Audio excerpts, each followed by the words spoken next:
Update muna nga tayo sa mundo ng basketball, partikular na sa Gilas Pilipinas. Ang New Zealand nga ay hindi magpapatalo sa Gilas Pilipinas at pinaghahandaan talaga ang FIBA Asia Cup. Nakipag-tune up pa nga sa Australia at talaga namang gusto nilang mag number 1 sa Group D at mayroon pa silang mga nakatagong 7-footer. Samantalang isang collegiate basketball player na may isang kamay ang nagtatangkang makapasok sa NBA. Ang tanong, may bag-drop kaya? Ngunit bago yan, pakipindot naman ang like, subscribe at ang notification bell para updated ka sa lahat ng aking ina-upload.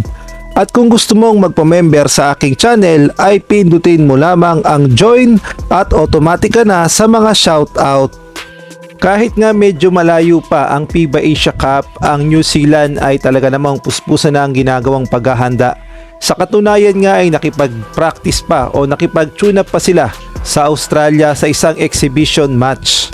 Masasabi nga nating napakagandang hakbang talaga ang ginawa ng New Zealand na makipaglaro dito nga sa Australia dahil alam nating lahat na number 1 sa Asia o sa Asia Oceania itong Australia. Kaya naman matinding learning experience ang kanilang makukuha sa kanilang exhibition match na ito. At kung atin niyang titignan ang official lineup ng New Zealand para nga ito sa FIBA Asia Cup 2025, may mga nakatago pala sila ditong mga secret weapon, partikular na sa mga big man dahil napakarami pala nilang 7-footer.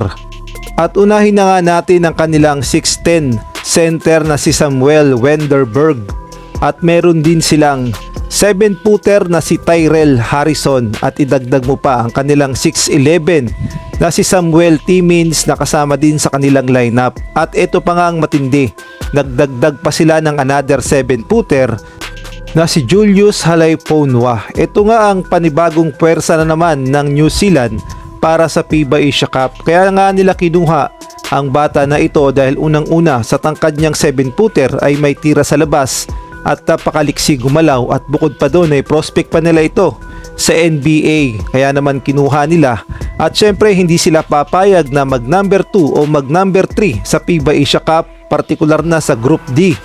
Dahil alam naman natin ang format ng FIBA Asia Cup na kapag nag number 2 o number 3 ka sa FIBA Asia Cup ay dadaan ka muna sa qualification to quarterfinals, ngunit pag nag number 1 ka sa Group D ay diretso ka na sa quarterfinals.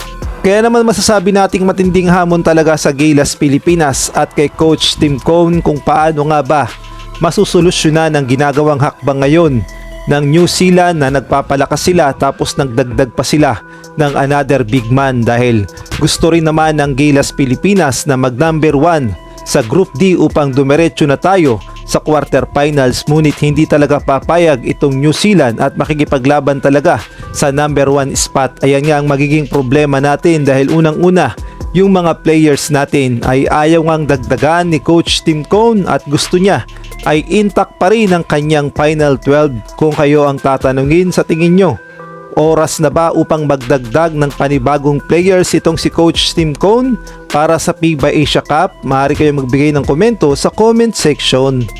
At sa ibang balita naman, isang collegiate basketball player ang nangangarap na makapasok sa NBA 2025 draft, partikular na itong si Hansel Emmanuel na kilalang kilala talaga sa social media dahil siya lamang ang nag-iisang basketball player na isa lamang ang kamay.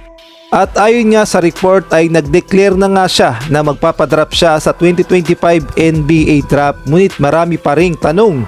Ang una na nga dyan ay qualified ba siya na madraft sa NBA at sino kaya ang team naman ang kukuha sa kanya? At ito pa nga ang pangatlong tanong, gaano nga ba kagaling itong si Hansel Emmanuel? Well, panuuri na lamang natin ang kanyang mga highlights.